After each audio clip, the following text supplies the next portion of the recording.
Hey guys, welcome back.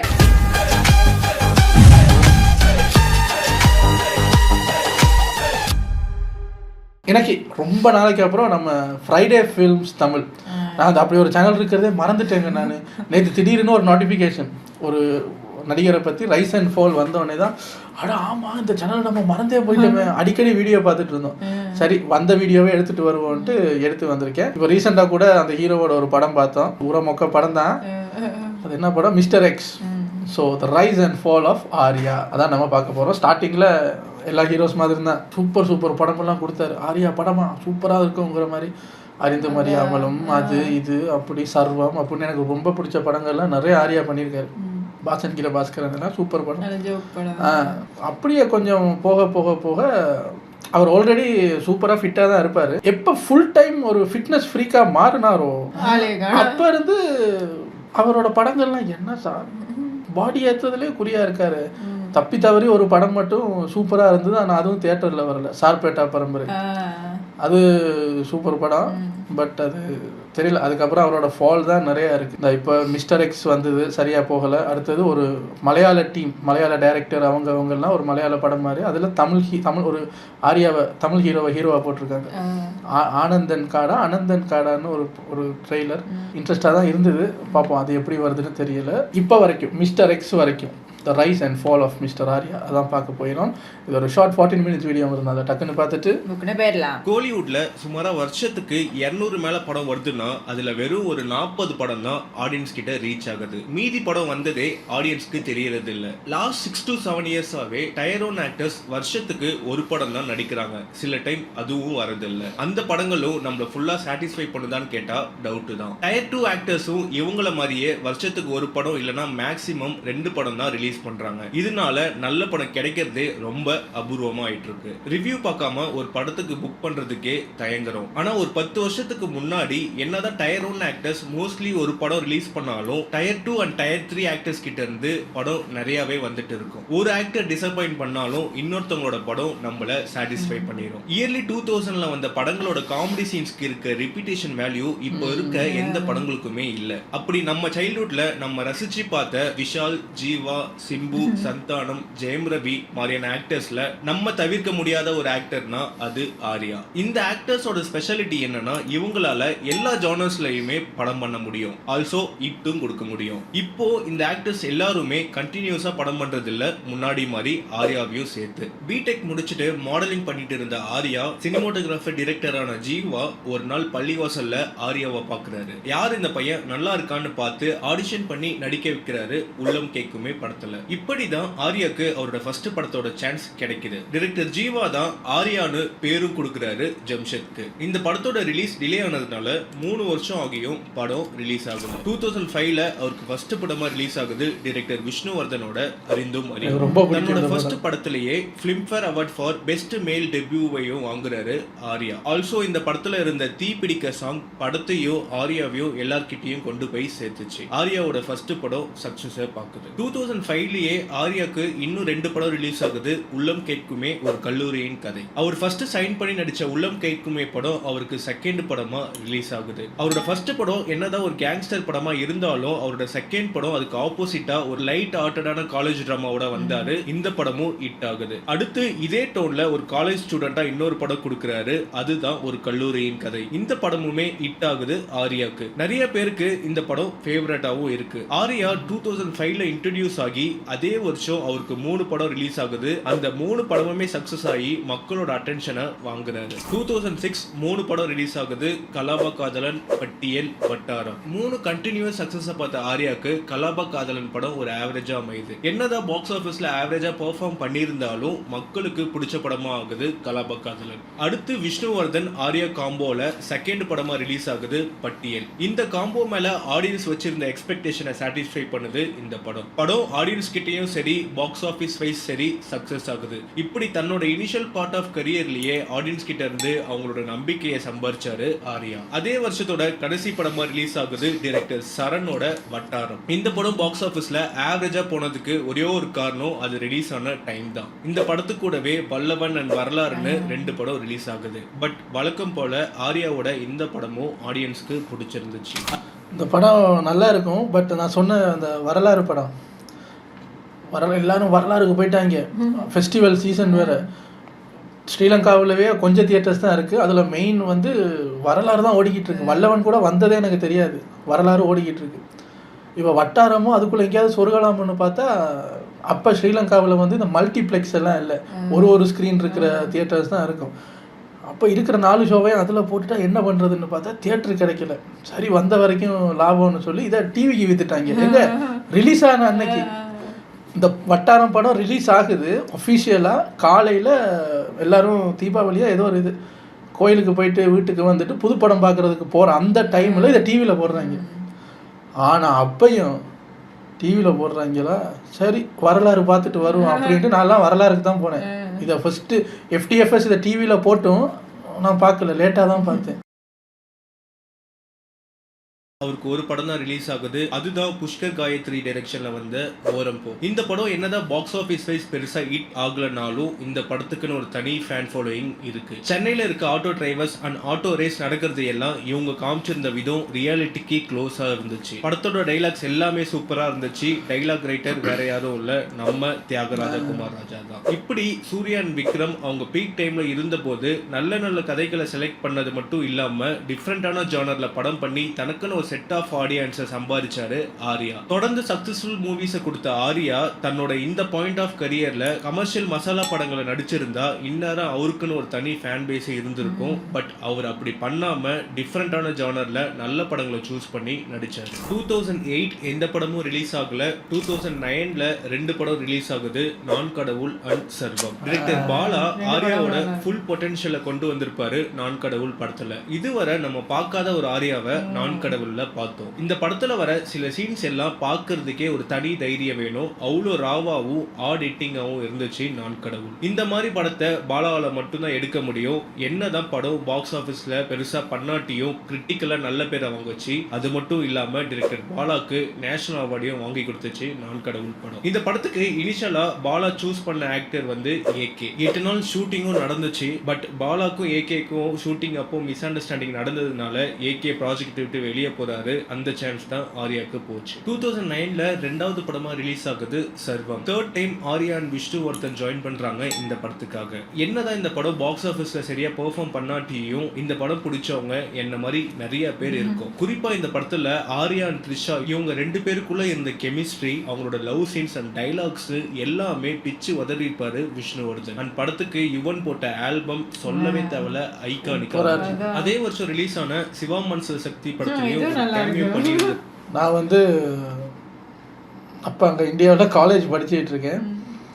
4 வாட்டி சர்வம் படம் வந்து 4 வாட்டி பேக் டு பேக் 4 நாள் தியாகராஜா தியேட்டர், திருவான்மையூரா அடையாரா திருவான்மையூர்னு நினைக்கிறேன். தியாகராஜா தியேட்டரில் போயிட்டு முட்டை பஃப்ரெட்டு வாங்கி எடுத்துகிட்டு 50 ரூபா டிக்கெட் பெல்கனில் போய் உட்காந்து அப்படின்னு பார்க்குறது. ஏன்னா அது ஏன்னு தெரியலை, எனக்கு அந்த படம் பிடிச்சிது.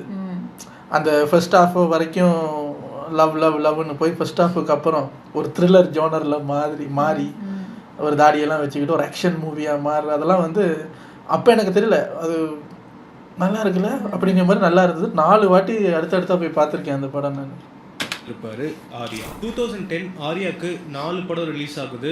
வருது, மதராசப்பட்டினம், வாசன்கிற பாஸ்கரன், சிக்கு புக்கு. வருது ஆர்யாக்கு அவரோட தெலுங்கு டெபியூவா அமைது. அல்லு அர்ஜுன் படத்துல ஒரு ஆன்டகனிஸ்டா பிளே பண்ணியிருந்தாரு. பட் படம் அவர் எதிர்பார்த்த ரிசல்ட்ஸை கொடுக்கல, படம் ஃபிளாப் ஆகுது. அதே வருஷத்தோட 2வது படமா டைரக்டர் AN விஜயோட டிரெக்ஷன்ல ரிலீஸ் ஆகுது மதராசப்பட்டினம். சர்வம் படத்துல மிஸ் பண்ண சக்சஸை இந்த படத்துல அடிச்சு தூக்குறாரு ஆர்யா. பீரியட் படம்னு சொன்னாலே ஆக்ஷன் ஃபைட்டு தான் இருக்கும், இல்ல யாருடைய ஸ்ட்ரகிளை காட்டுற மாதிரி படமா தான் இருக்கும். பட் AL விஜய் ஒரு லவ் ஸ்டோரியை அழகா ஒரு பீரியட் பேக்ட்ராப்ல செட் பண்ணி கொடுத்திருந்தாரு. GV பிரகாஷோட சாங்ஸ் அண்ட் BGM இந்த படத்தோட சோல்னே சொல்லலாம். குறிப்பா பூக்கள் பூக்கும் தருணம் சாங் படத்தை எல்லார்கிட்டையும் கொண்டு போய் சேர்த்துச்சு. அடுத்தது அதே வருஷம் ரிலீஸ் ஆகுது டைரக்டர் ராஜேஷோட வாசன்கிற பாஸ்கரன். SMS படம் மாதிரியே கம்ப்ளீட்டா ஒரு ஃபன் ஃபில் படத்தை கொடுத்தாரு ராஜேஷ். சந்தானம் அண்ட் ஆர்யாவோட காம்போ இந்த படத்துக்கு அப்புறம் மக்களோட ஃபேவரட் ஆயிடுச்சு. படம் பிளாக் பஸ்டர் ஆகுது. எத்தனை வருஷம் ஆனாலும் இந்த படத்தோட காமெடி சீன்ஸ் நம்ம மறக்கவே மாட்டோம், திருப்பி போட்டு பார்த்துட்டு தான் இருப்போம். தன்னோட ஃபர்ஸ்ட் படத்துல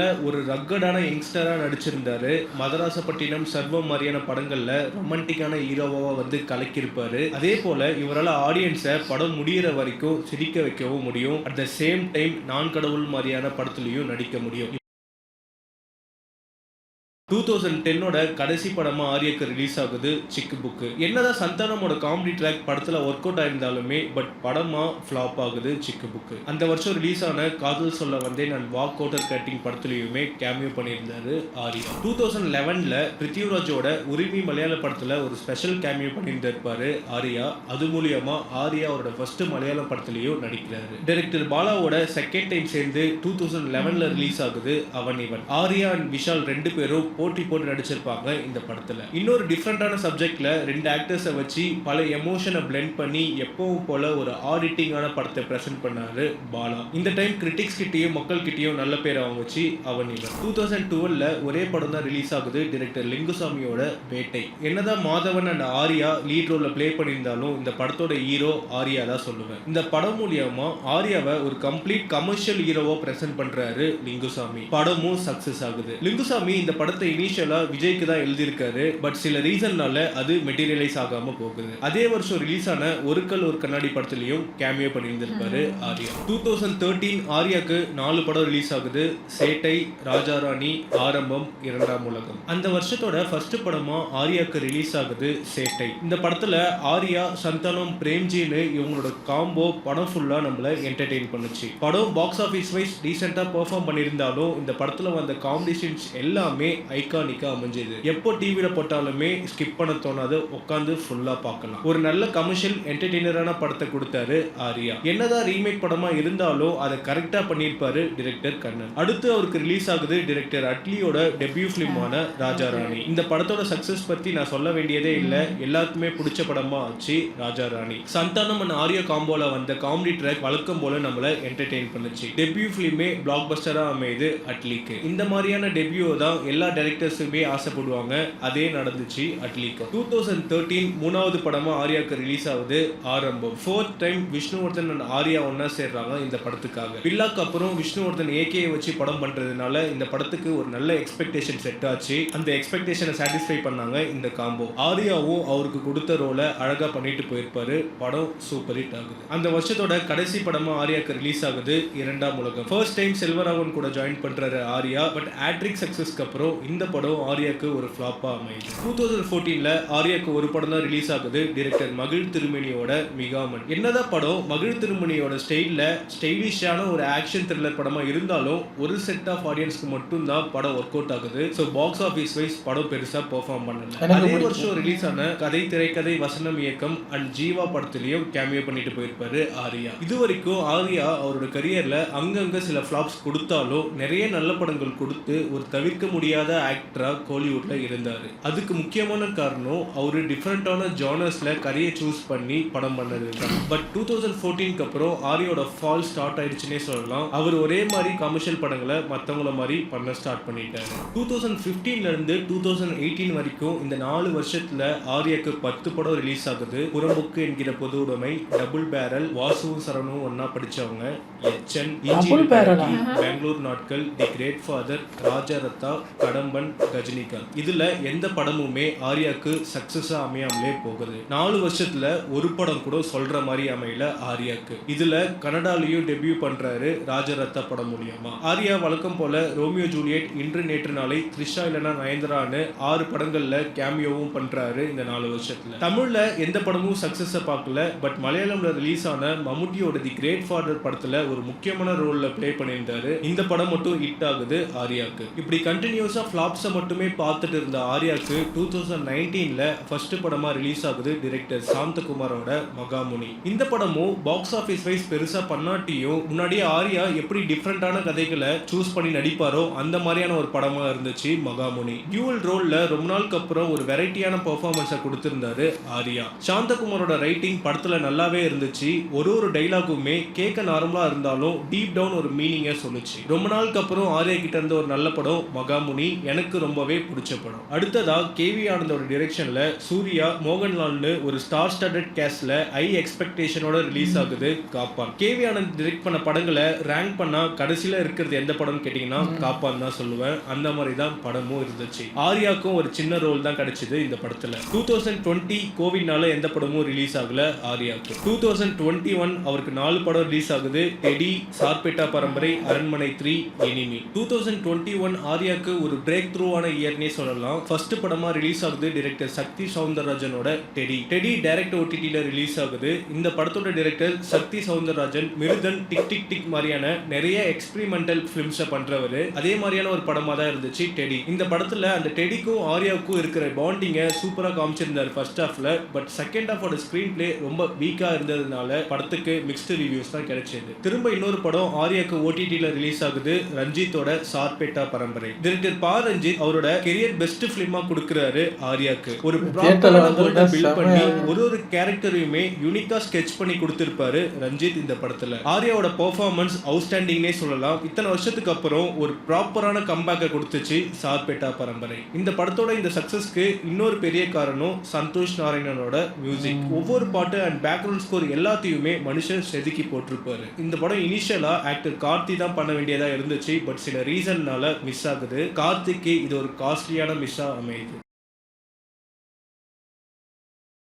தியேட்ரிக்கல் ரிலீஸ் ஆகுது அரண்மனை 3. என்னதான் மிக்ஸ்டு ரிவ்யூஸ் கிடைச்சிருந்தாலும் படம் கமர்ஷியலா சக்சஸை பார்க்குது. அதுக்கு முக்கிய காரணம் அரண்மனை 1 and 2 கிரியேட் பண்ணி வச்ச சக்சஸ் தான். ரொம்ப வருஷத்துக்கு அப்புறம் ஆர்யாக்கு தியேட்டர்ல நல்லா பெர்ஃபார்ம் பண்ணுச்சு அரண்மனை 3. 2021ஓட லாஸ்ட் படமா ரிலீஸ் ஆகுது எனிமி. அவனிவன் படத்துக்கு அப்புறம் மறுபடியும் விஷால் அண்ட் ஆரியோ காம்போ ஸ்கிரீன்ல ஒன்னா வராங்க. பட் இந்த டைம் ஒரு வில்லனா வராரு ஆர்யா. ஆனந்த் சங்கரோட டிரெக்ஷன்ல வந்த எனிமி அகைன் ஒரு மிக்ஸ்டு ரிவ்யூஸை வாங்குது அண்ட் ஆவரேஜா தான் பெர்ஃபார்ம் பண்ணுது. 2022ல கேப்டன், 2023ல காதர் பாஷா என்கிற முத்துராமலிங்கம், 2024ல சைந்தவ், 2026ல மிஸ்டர் எக்ஸ்னு இந்த 4 வருஷத்துல ரிலீஸ் ஆன எல்லா படமுமே ஃபிளாப் தான் ஆச்சு ஆர்யாக்கு. இதுல 2025 எந்த படமுமே ரிலீஸும் ஆகல. ஆர்யாக்கு ஒரு கேப்டன் படமெல்லாம் ஆர்யாவா இப்படி ஒரு படம் பண்ணியிருக்காரு அப்படிங்கிற மாதிரி பொம்மை படம் மாதிரி இருந்ததுங்க. மறக்கவே முடியாது அந்த படங்கள்லாம். ஒரு கம்பேக் கொடுக்கணும்னா அது டைரக்டர் ரஞ்சித் கையில தான் இருக்கு. ஆர்யாவோட லைனப் பாத்தீங்கன்னா 2 ரஞ்சித் படம் இருக்கு. ஒன்னு வேட்டு ஓம், இன்னொன்னு சார்பேட்டா பரம்பரை 2. இந்த 2 படமும் ஆர்யாக்கு ஒரு பெரிய கம்பேக்கா இருக்கும்னு நம்புறேன். இந்த 2 படம் வரதுக்கு முன்னாடி ஆனந்த காடுன்னு மலையாளம் அண்ட் தமிழ்ல பைலிங்கோல இந்த ஜூன் 25 ரிலீஸ் ஆகுது. படத்தோட டைரக்டர் யாருன்னா ரன் பேபி ரன் படத்தோட டைரக்டர் தான். பெருசா எந்த ஒரு ஐப்புமே இல்லை இந்த படத்துக்கு. பார்க்கலாம் படம் எப்படி இருக்க போகுதுன்னு. இந்த 3 படமும் இல்லாம இன்னொரு படம் இருக்கு, ஆர்யா 40 அனௌன்ஸ்மெண்ட் பண்ணாங்க. மலையாள படம் பிரணய விலாசமோட டைரக்டர் நிக்கில் தான் இந்த படத்தை டைரக்ட் பண்றாரு. ரொம்ப வருஷத்துக்கு அப்புறம் ஆக்ஷன் எதுவுமே இல்லாம ஒரு ப்ராப்பர் லவ் ஸ்டோரியில ஆர்யாவை நம்ம இந்த படத்துல எதிர்பார்க்கலாம். ஆர்யா எப்படிப்பட்ட ஒரு வெர்சடைலான ஆக்டர், அவர் எந்த மாதிரியான படங்களை கோலிவுட்க்கு கொடுத்திருக்காருன்னு நம்ம எல்லாருக்குமே தெரியும். கரண்ட் ட்ரெண்டுக்கு ஏற்ற மாதிரி டிஃப்ரெண்ட் ஜானர்ஸ்ல படங்களை சூஸ் பண்ணி ஆர்யா படம் பண்ணணும்னு ஆசைப்படுறேன். ஆர்யா நடுவில் ஒரு வெப் சீரிஸும் பண்ணாரு இல்லை? அந்த ஏதோ எனக்கு அந்த பேரு ஞாபகத்துக்க மாட்டேங்குது. அங்கே இருக்கிற அந்த ஊர் மக்கள் எல்லாம் அப்படி பிச்சு பிச்சு ஏதோ பண்ணுற மாதிரி. அது ஆர்யா தானே?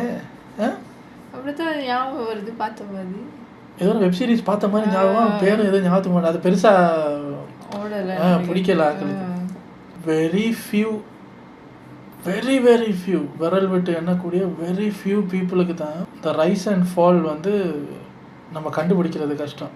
ஏன்னா அவங்க ஆரம்பித்ததுல இருந்து இப்போ வரைக்கும் அந்த ஹாஸ்பிட்டல் அந்த இசிஜியை அந்த மெஷினோட கிக்குன்னு அது மாதிரி போகுதே தவிர அவங்களுக்கு ஃபாலுன்னு ஒன்று வராமலே இருக்குது. சூப்பர் ஸ்டார் கமல் சார், அதில் சூப்பர் ஸ்டார் எல்லாம் ஒரு தனி ரகம்.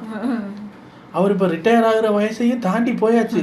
இன்னும் எனக்கு தெரிஞ்சு மிஞ்சி போனால் அவர் இன்னொரு அவரோட ஏஜ் வச்சு பார்த்தா ஒரு 5-6 படம் நடிப்பார். சொல்ல முடியாது 10 நடித்தாலும் நடிப்பார். அவரை பற்றி நமக்கு தெரியாது. பட் கரியரோட அந்த எட்ஜுக்கு வந்துமே இப்போயும் 600 கோடி வசூல் பண்ணுற படம் அது இதுன்னு கொடுக்குறாரு. அவருக்கு ஃபோலே வராதா? ஃபோலா அப்படின்னா ஒரு இதில் சொல்லுவார்ல, நல்லா குதிரை மாதிரி சார், விழுந்தாலும் சும்மா சக்குன்னு எந்திரிப்பேங்கிற மாதிரி. உண்மைதாங்க. இப்படி விழுவார், அடுத்த படம் பார்த்தா சம்மந்தமே இல்லாத ஹைட்டில் போய் நிற்கும். நல்லா இருக்கு. ஆனால் இது பார்க்கும்போது உங்களை இன்னொரு வீடியோவில் வந்து சந்திக்கிறேன். Take care. பாய்.